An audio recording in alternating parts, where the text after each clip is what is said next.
Well, it's good to have you with us today, friends. Thank you for giving of your time to tune in to another devotional. We're at a little place outside of Lisburn here called Dundrod. And during the 1859 revival, in many parts of Ulster, God moved mightily.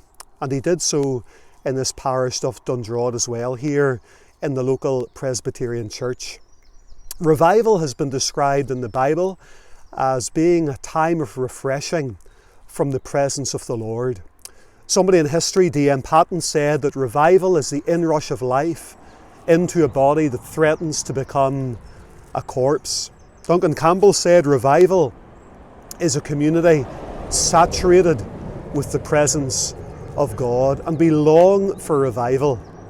In 2021 in Ulster, we need revival more than ever, even more than they did away back in 1859. The need then was great, but it's my conviction that in 2021 the need is greater still. We're living in dark days, days of humanism, days of secularism, days whenever righteousness is trampled underfoot and truth lies fallen in the streets.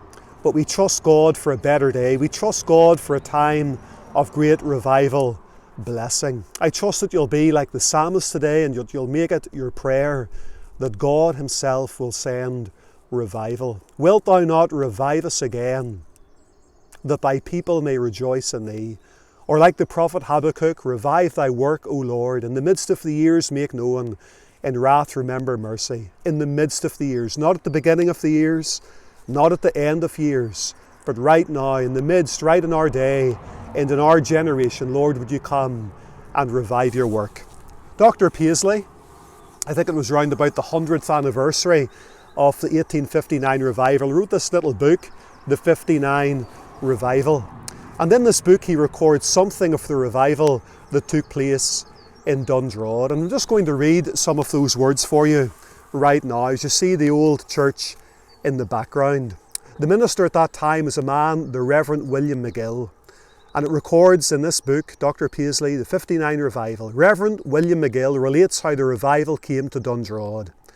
He says, when dressing, I observed a man approaching the manse, and the thought at once arose in my mind, this man is perhaps coming for me. The work is begun. It was even so. I was soon on my way to his house.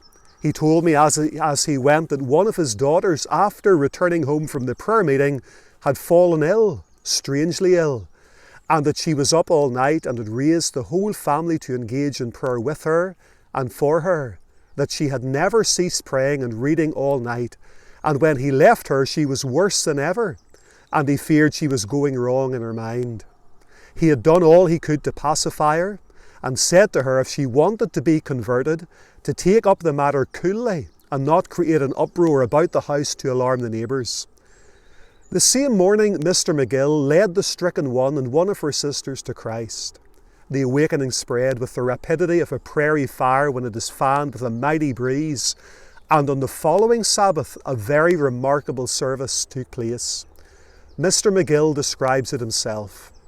I gave a short address, stating what the Lord had done among us, when one of the converts, our first one, rose and with beaming countenance and eyes, which told of the joys within the heart, said a few things to the people.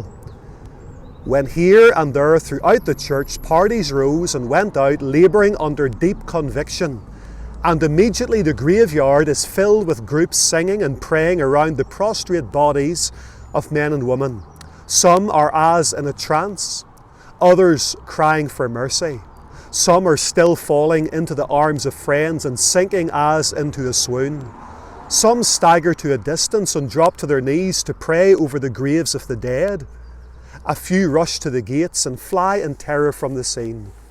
The converts are flying from group to group and raise the loud shout of triumph as one after another, like the jailer at Philippi, is seen trembling and heard crying out, "What shall I do to be saved?" Up to this evening the work had gone on chiefly among the females. Soon, however, the men were impressed, and I shall never forget the look and shout of joy with when one of these females proclaimed the triumph of the Lord, when strong men were writhing in agony, or stretched out still and calm, but with clasped hands and heavy hearts on the graves around. I think I see her now, her bonnet hanging behind her head, her Bible in her hand above her head, and I hear her still shout, "The men are coming now, the men are coming now." For 10 days and more, the whole country was in a state of intense excitement. The Spirit of God coming down upon a congregation, multitudes being converted. Friends, we long for those days again. May God be pleased to send them, and may God help us to pray for them.